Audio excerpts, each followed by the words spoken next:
Okay. Hi, whoever's out there listening. My name is Sergeant First Class Matt Lockett. I'm a combat engineer, and I've been in the Army for about 15 years now. Um, I joined. I'm actually from Alaska. I enlisted out of Wasilla way back in the day in 2005 or so, and have been kind of all over the country since then. And at least for my MOS, I've been able to do pretty much everything you can do as a combat engineer, except for jump out of planes.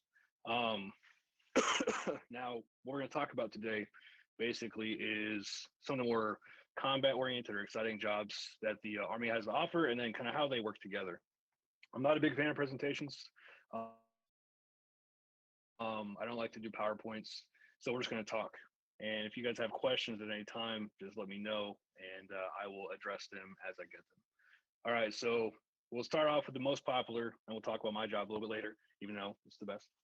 And that's going to be infantry. All right, so infantry is kind of the driving force be or for the army. It's the vehicle that we use to engage, other enemy combatants. Everything else in the army is made to support the infantry. All right, they're like the main effort. Now we all work together in different ways, and we'll get a little more into that here in a few. But essentially, with an infantryman, it's a lot of training. I mean, as for all combat jobs, it's a lot of training, and the reason for that is you have to like put yourself in a situation where you're finding yourself in some kind of engagement. You don't want to have to think about what you need to do next, right? You want to be able just to react and have your body know what you need to do. So when you're in a combat style job, it's kind of like being in supply, where you kind of have a function you perform no matter where you are in the world in the army. When you're combat arms, combat support, if you're not deployed, then you don't actually have something that's required of you to do every day, 9 to 5, right? So it's a lot of training. Um, infantry trains a lot depending on what their unit is doing, because you have light infantry, where you're pretty much living out of a backpack. You have your airborne infantry, jumping out of airplanes, who's also typically light. You have your mechanized infantry, whether using strikers or other tanks to engage the enemy. Excuse me. And all these different assets are used in different ways. Um, Kicking indoors is probably the most popular assumption of what the infantry is going to be doing, um, and they train on that pretty intensely on a regular basis.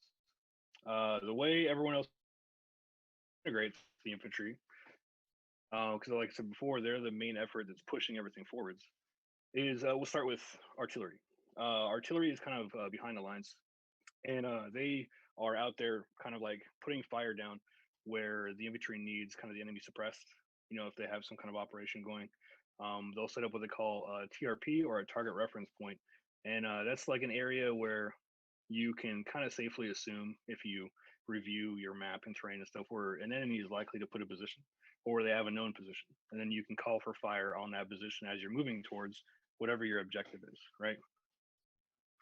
um, what they have that's with the infantry is what we call a fister, and that is a guy who basically is with the infantry and is able to relay back to where the artillery is and call for fire, kind of on a whim, in the heat of the moment, and kind of direct fire as needed.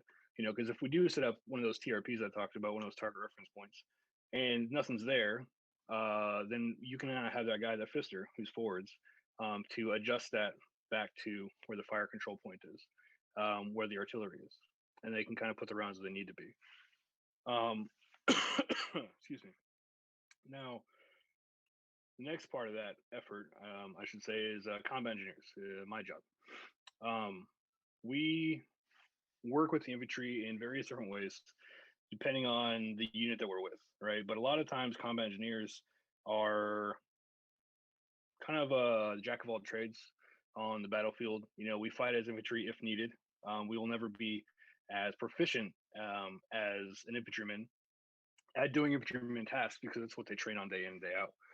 we train a lot on explosives, obstacle, creation and reduction. Basically, we're the facilitators of the battlefield. We're trying to either attack the enemy from a direction they wouldn't expect, or we're trying to funnel the enemy through our own obstacles down to an area where we would like to engage them. When we work with the infantry, typically we're the guys clearing the breach. So the breach is going to be kind of the focal point of whatever the mission is. It's the bottleneck, the area where we have to clear so that the infantry can get on to the main effort. All right, so we have to go out there. We have to reduce that obstacle so the rest of the force can push through and continue the mission. What we do overseas is a lot of route clearance, keeping the roads safe for everybody else who's over there, driving around doing missions, delivering supplies, conducting patrols, things of that nature. Now, let's see, infantry, artillery, combat engineers.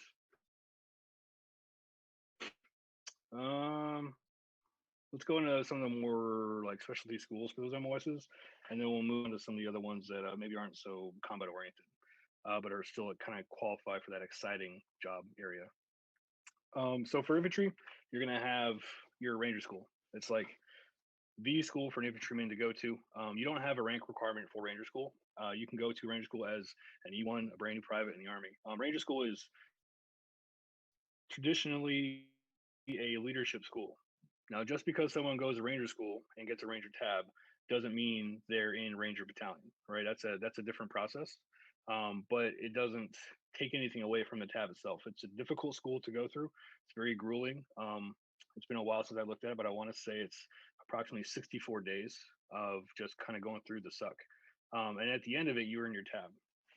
Now, a lot of infantry units require you as a staff sergeant or E6 and above to have a ranger tab to be in a leadership position, because it's a big focal point for their MOS. Now, if any of you are concerned and you want to join the infantry and you're worried that you might not have access to that school, don't worry about that. Every infantryman at some point will be afforded the opportunity to go to that school. Whether they take it or not is up to them. Whether they pass or not is up to them. But you will have the opportunity to go as an infantryman at some point in your career. Obviously, there's also airborne school at Fort Benning, Georgia. It's 21 days. Then, from airborne school, you go to an airborne unit. There's Pathfinder, which is another school. Not this one's for helicopters and kind of laying out, helicopter landing zones and a lot more other technical stuff. But it's just one of the other many badges that you can earn, and one of the schools you can attend. So none of these schools I'm talking about are specific to only infantry, right? You can be a cook in the army, or you can be in supply and you can go to ranger school. Because like I said, excuse me, it's a leadership school. All right. Now, if you look at my job, combat engineer, we have what's called sapper school, which is significantly shorter than ranger school. It's about 28 days, but it's a very grueling 28 days. I would say it's more difficult than ranger school physically, because much more is expected of you in a shorter period of time, as opposed to ranger school, where it's more of a gut check over a much longer period of time, right? Sapper school is a little bit different than ranger school because sapper school is not a leadership school. It's a specialty school to kind of highlight certain areas of my job, combat engineer. But again, you don't have to be a combat engineer to attend it. You can go as pretty much any MOS, but they do kind of lean more towards combat engineers, infantrymen, any other combat arms MOS kind of having like a first come, first serve mentality about it. And then, like I said, it's 28 days, you can get a separate tab. Engineers are kind of moving towards that same model as well, where, to be a staff sergeant or a squad leader, you're kind of expected in certain companies or units to have a sapper tab, because it's a good thing to go and get and to earn, and it'll do nothing but favors for you in the long term for your career. Let's talk about 18 X-ray a little bit, special forces. So you can try out for special forces as soon as you turn 21 and you meet the requirements for it. GT, general technical score of 110. If you guys have more questions about that, just type them in chat or ask your recruiter. Uh, when you go to the selection course, it changes, briefly or here and there. So, well, it was 2 weeks a while back. I'm pretty sure it's back up to 3 weeks now. But they go through a selection process. What they're looking for in special forces when they're doing their selection, they're not looking for the guy who is necessarily the fastest or who is always the strongest, the guy who is the smartest. They're looking for the guy who is what you can call like a self-reliant team player, right? They want to find the guy who figures something out that makes life easier for him, and once he squares himself away, immediately turns to his left and right and shares that information with everybody else so that all boats rise together, right? It's not about just you being the best, it's about everybody being the best, right? So Slim is kind of a it's kind of a hard nut to crack because you don't really know if you qualify or not or what they're looking for, and you never really know until you go through it. I've had friends who have gone 4 times and didn't get picked up until their fourth or fifth time, just because they didn't have the opportunity to maybe show what they had, or maybe this weren't what they're looking for at the time, or maybe they hadn't matured enough. It really depends on the individual. But the worst thing you can do if your aspirations are to do something like special forces is to what we call self-assess, where you say, I'm not good enough for X, Y, Z, right? Whatever your reasons may be, there's always a reason not to do something. Just like if you think about anything in your life, whether it's college or getting a job or whatever other thing intimidates you. Maybe it's applying for promotion at the job that you have, but you're worried that you're not quite there yet. Well, you're never going to be quite there yet, right? And that's the same thing with special forces. When you're trying to, if that's one of the things you really want to do not self-assess and don't put it off until you think you're ready, because at the end of the day you're never going to think that you're ready, right? There's always going to be something you can do better. So just go and find out. And if you truly want to do it and you don't get selected, then you'll come back and you'll keep coming back until you do get selected.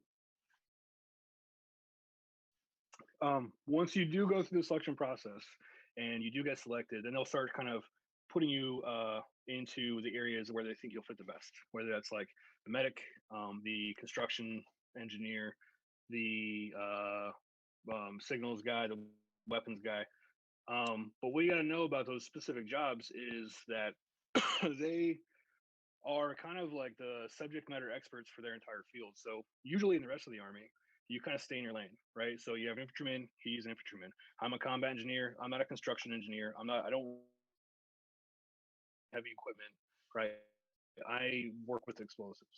Um, if I have a radio guy, there's a whole bunch of different people who do singles stuff in the army. And we all kind of cover our own bases and we stay in our own lanes.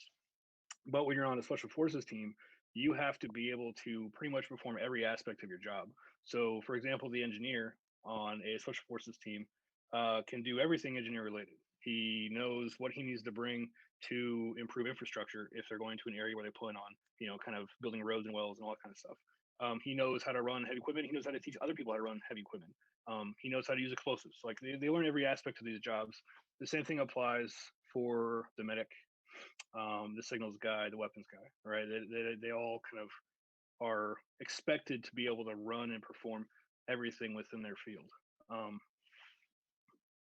So yeah, if you have more questions about that, feel free to ask. And I'll just highlight again to not self-assess and to go and let the people who are trained to assess you make that determination of whether or not you're qualified. Um, as far as other exciting career opportunities the Army has, I would highlight, and some of this might be a little bit biased from my opinion, but I would highlight like aviation, WAFT, warrant officer flight training, being a pilot, or being a door gunner or a mechanic for aviation. Um, that is, in my opinion, pretty exciting. Um, you don't necessarily have to be the pilot to have a good time in those jobs, because the door gunner for the helicopter is that's not the only thing that he does, right? He's also the guy who takes care of the aircraft. He's the guy who does a lot of the mechanics on the aircraft. He sets up the flight plans. He does a lot of different things. Next would be military police. Now I don't know how exciting military policing would be. I've never been a military police officer, but I do know that it falls in the combat arms category. So, from my experience, they're used in a couple of different ways. One is going to be more like the traditional, what you guys might think of when you think of military police, the guys running around on base, pulling people over or handling whatever issues we have, with other soldiers. It's a different kind of policing than regular law enforcement.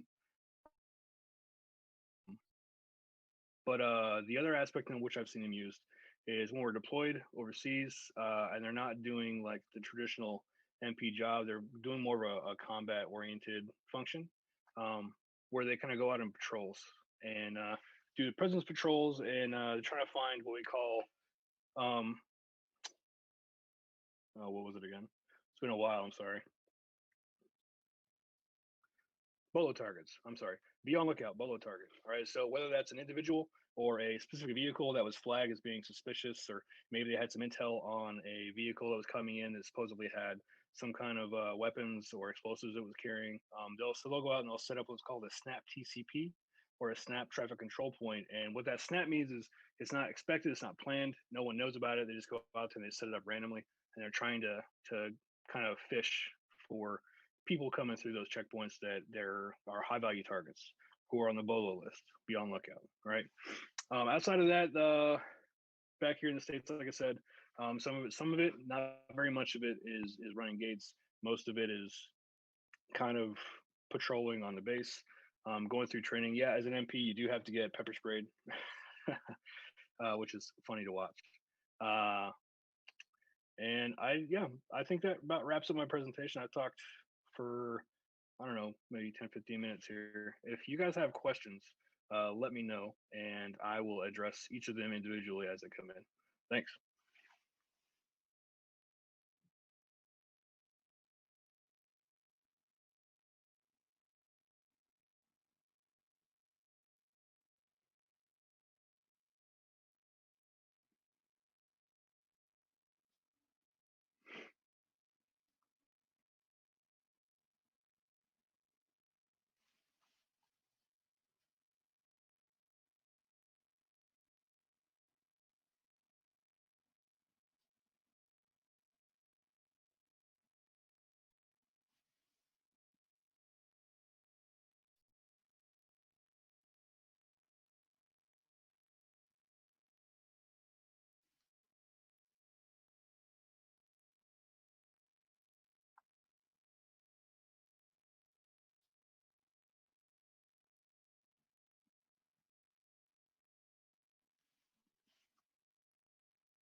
Hey, Sergeant Lockett, thank you very much. I'm not seeing any Yeah. questions in the Facebook chat. I believe that wraps up our presentation, unless you have anything else to add.